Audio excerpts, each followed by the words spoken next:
შინაგან საქმეთა სამინისტროს აჭარის დეტექტივების სამმართველოს თანამშრომლებმა პროსტიტუციისთვის ადგილის დათმობის ფაქტზე 2 პირი დააკავეს. შინაგან საქმეთა სამინისტროს აჭარის მთავარი სამმართველოს თანამშრომლებმა სასტუმრო ზიგანას მენეჯერი, ხელვაჩაურის რაიონული სამმართველოს თანამშრომლებმა კი სასტუმრო იაკამუზას დროებითი მფლობელი სომხეთის მოქალაქე დააკავეს.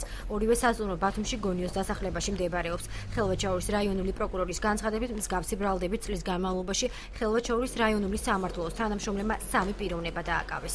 შინაგან საქმეთა სამინისტროს აჭარის მთავარი სამმართველოს დეტექტივების სამმართველოს თანამშრომლებმა სასტუმრო ზიგანას მენეჯერი, ხოლო ხელვაჩაურის რაიონული სამმართველოს თანამშრომლებმა სასტუმრო იაკამუზას დროებით მფლობელი სომხეთის რესპუბლიკის მოქალაქე პროსტიტუციისთვის ადგილის გადაცემისთვის დააკავეს. ხელვაჩაურის სამმართველოში, პოლიციის სამმართველოში შემოსული იქნა ინფორმაცია ხელვაჩაურის რაიონის სოფელ გონიოში არსებობს ესეთი სასტუმრო იაკამუზა, მიმდინარეობდა პროსტიტუცია.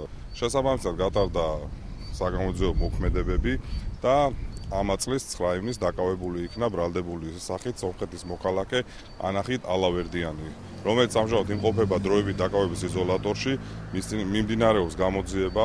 მოსახლეობის განცხადებით პროსტიტუციის პრობლემა გონიოში ისევ რჩება. ისინი დამსვენებლებისთვის საჭირო პირობების შექმნის მიზნით პროსტიტუციის აკრძალვას და ამ მიმართულებით სასჯელის გამკაცრებას ითხოვენ. არ ვიცი იმ ღამეს რა მოხდა და რა იყო. მე ეს ვიცი რომ ხმაური გვაწუხებს, მეტი არაფერი არ ვიცი. თავის დროზე არ უნდა შემოეშვეს, კიდევ ვიმეორებ და ეხლა რა ვიცი, როგორც უნდა ისე გააკეთო.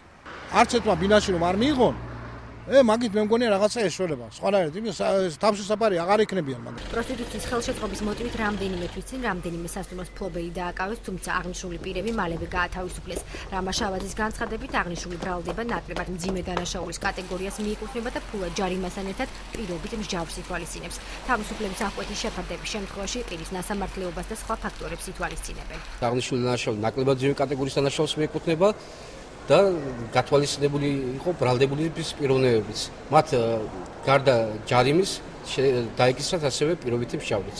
საქართველოს სისხლის სამართლის კოდექსის 254 მუხლში გათვალისწინებული არის ამუხლის სანქცია. თავისუფლების საქმეთა 2-დან 4 წლამდეა ჯარიმა.